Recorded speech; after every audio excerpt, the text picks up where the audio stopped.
যদি বলতে পারতাম এবার পত্রিকার মধ্যে প্রথম পৃষ্ঠা ছাপা হবে না, আগ্রাবাদ পানির তলে চলে গেছে, এখানে রিক্সা নৌকা করে রিক্সা চলতেছে, এরকম দৃশ্য আমরা দেখবো না, তাহলে বললাম যে একটা কাজ হয়েছে।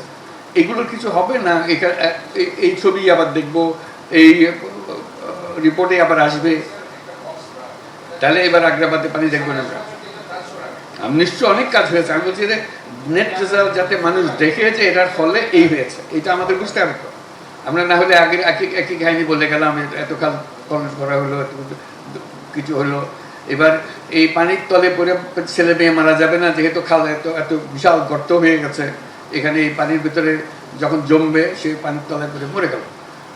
এগুলো কতটা কমাতে পারবে? গত বছরের যে স্ট্যাটিস্টিক্স, সেই বছর গত বছরের স্ট্যাটিস্টিক্সের থেকে এই বছরের স্ট্যাটিস্টিক্স অন্তত 50% কম হবে, তাহলে বোঝায় না কিছুটা কাজ হয়েছে। যা যত আইটেম আছে এবারে এই বছর এই জলাবদ্ধতার কারণে এই ঘটনা ঘটেছিল, গতবার এত এত অ্যাক্সিডেন্ট হয়েছে, এত মুখ হয়েছে, স্ট্যাটিস্টিক্স আমাদের কাছে আছে। এই বছরের যখন স্ট্যাটিস্টিক্স আমরা জমা করব, সেটা তুলনাগতভাবে আমরা কি দেখবো, সেটাই আমরা এক্সপেকটেশন।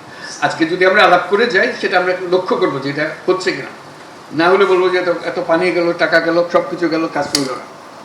কাজ তো আমরা এই খালের দৈর্ঘ্য মাপও করবো না, গভীরতা মাপও করবো না, আমরা মাপবো মানুষের স্বস্তি কতটুকু এসছে, দুর্ভোগ কত লাঘব হলো, এটা আমাদের জানা। কিন্তু এটা দুর্ভোগ কত লাঘব হবে সেটা আসছে না। কি করেছি, কত টন ই করেছি, তৈরি করে সব কিছু বর্ণনা হইতেছে, কত টাকা খরচ হয়েছে, কত টাকা আরও লাগবে, এগুলো খরচ হচ্ছে। তাদের প্রতি অনুরোধ হবে যে গত বছর এই মাসে মে মাসে কি কি হয়েছিল জলাবদ্ধতার কারণে, যদি হয়ে থাকে একটা অগ্রিম রিপোর্ট তারা করবে যে গত বছর এই মাসে এই হয়েছে।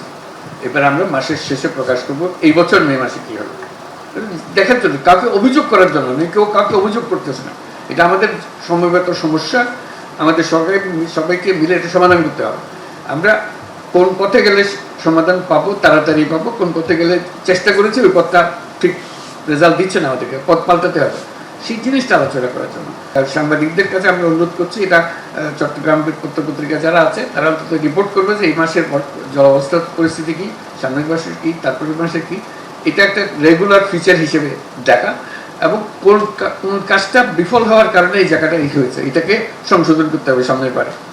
এখানে যারা আছে লোকাল গভর্নমেন্টস প্লাস বিভিন্ন অর্গানাইজেশনস, এমনকি বেসরকারি প্রতিষ্ঠান, তাদেরও একটা দায়িত্ব আছে। সবাই মিলে এই বিষয়টা হলো জলাবদ্ধতা, এটার পেছনে কি করলে আমরা ভালো করতে পারতাম ভবিষ্যতে, এটা আমাদেরকে যদি গাইড করি তাহলে আমরা সেটা নোট করবো। না, শিক্ষা প্রতিষ্ঠান অত্যন্ত গুরুত্বপূর্ণ জিনিস।